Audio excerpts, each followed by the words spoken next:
Godamba roti is made by making a simple dough and then soaking it in oil. It's then stretched and cooked on a griddle or tawa.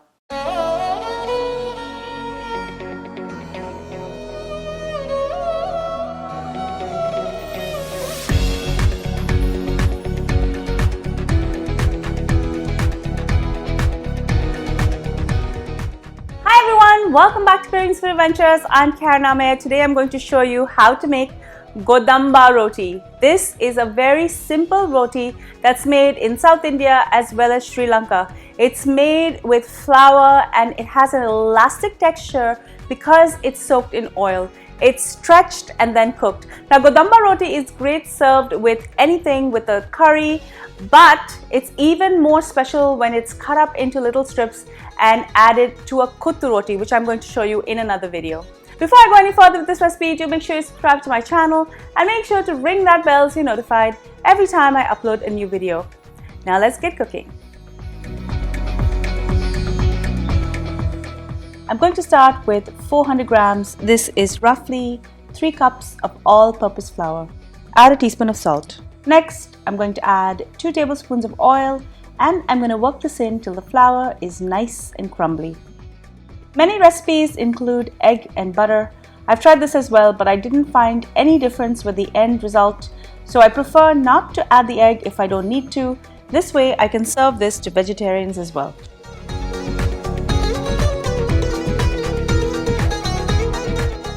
Once this has been worked in, I'm going to add about 1 to 1.5 cups of warm water. Just add this in a little bit at a time and I'm going to keep kneading this as I go.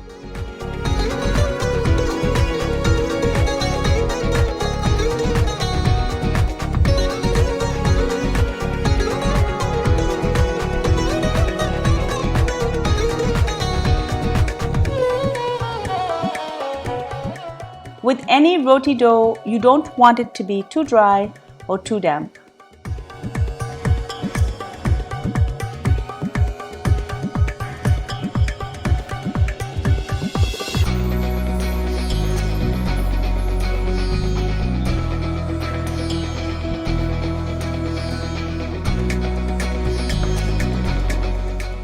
Knead this for a few minutes, and when it's nice and smooth, I'm just going to pour a little bit of oil over this and I'm just going to rub this all over, and then I'm going to cover it with cling film or a damp kitchen towel and I'm just going to leave this alone for 30 minutes.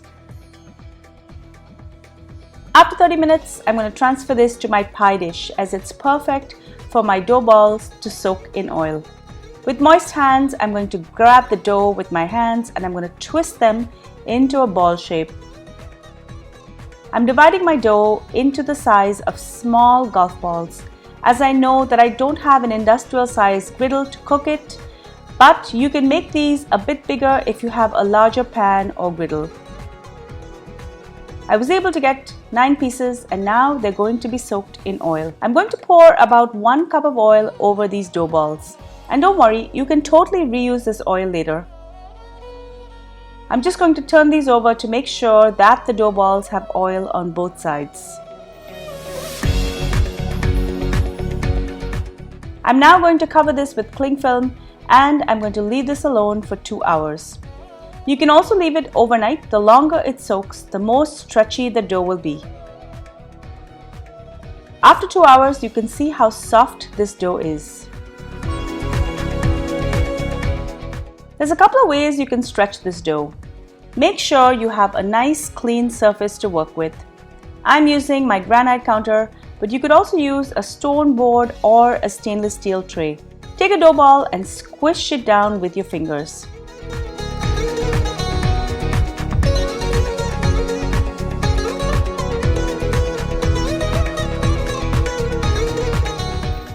I'm not an expert at this, but once the dough is stretched, you can stretch it further by throwing the dough on the counter, rotating the dough between your fingers as you go. Each time the dough slaps the surface, it stretches.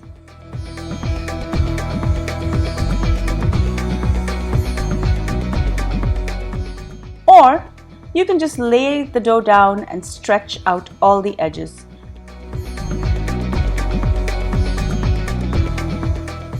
Don't worry if you see some holes.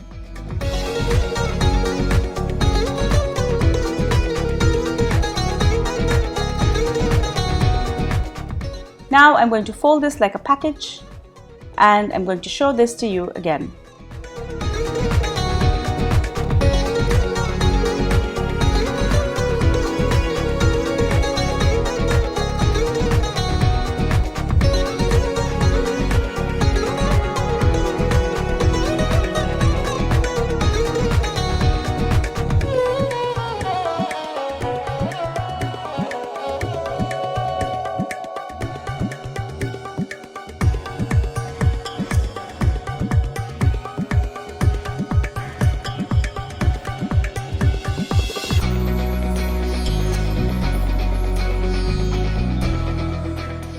I'm going to be using my griddle pan for this, so I'm just going to heat this up.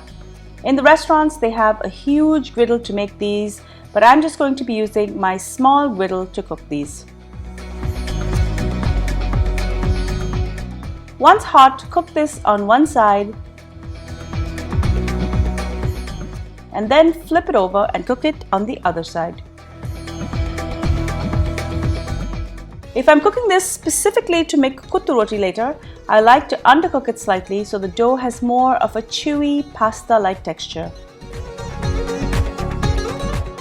Now I'm going to show you how to cook this roti in a different way. Spread the dough out with your fingers, and when it's about half a centimeter in thickness, I'm going to stack them. I'm going to stack about 4 today, but you can do 6 or 8, whatever you're comfortable with. If you're a beginner, don't stack too many as you will have to flip these later. I have 4 stacked now, so I'm just going to roll these out. Because I'm using a rectangular griddle pan, I'm rolling this out into a more oblong shape rather than a circular one. These should be now a few millimeters in thickness. I'm going to take the stack and I'm going to place it on my hot griddle. Within a few seconds, you should see the dough starting to bubble. Once you see this, flip it over.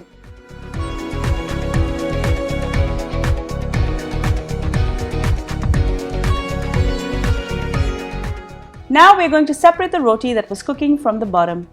I like to use metal tongs for this. Find a spot where you can separate the layers and just gently tug this using your tongs with one hand and pushing down on the rest of the layers with your spatula. This one is ready, so I'm going to keep it aside. And I'm going to flip everything over again. Repeat this process till all 4 rotis are cooked on one side.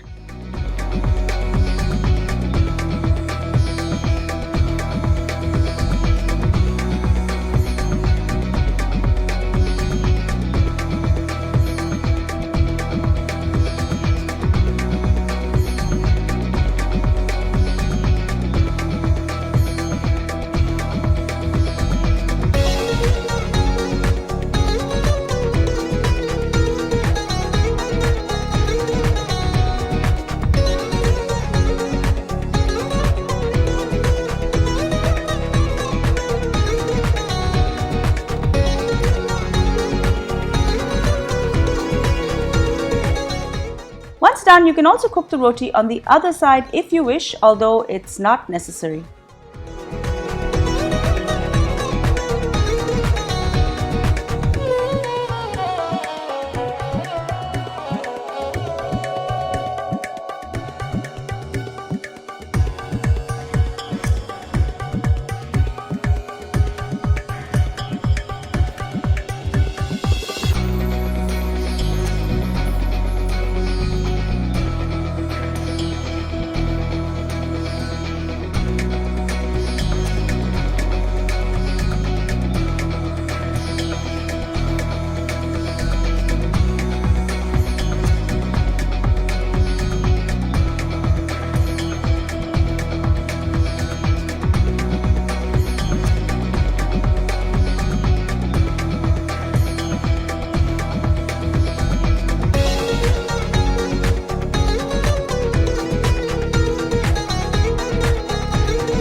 These rotis are great with any curry, especially a nice spicy South Indian or Sri Lankan one. This is also used to make the famous kuttu roti. You can check out that video at the end of this video and in the description. Enjoy! Thank you so much for joining me on Cravings Food Adventures. I hope that you're going to be making Godamba rotis in your own home. If you love this video, do share it with your family and friends. Make sure to give it a thumbs up, leave me a comment, and also make sure that you're subscribed so you're the first to see the videos when I upload them. Also, be sure to follow me behind the scenes on all of my social channels. I'm on Facebook, Instagram, Pinterest, and Twitter. Until I see you next time, do take care. Bye.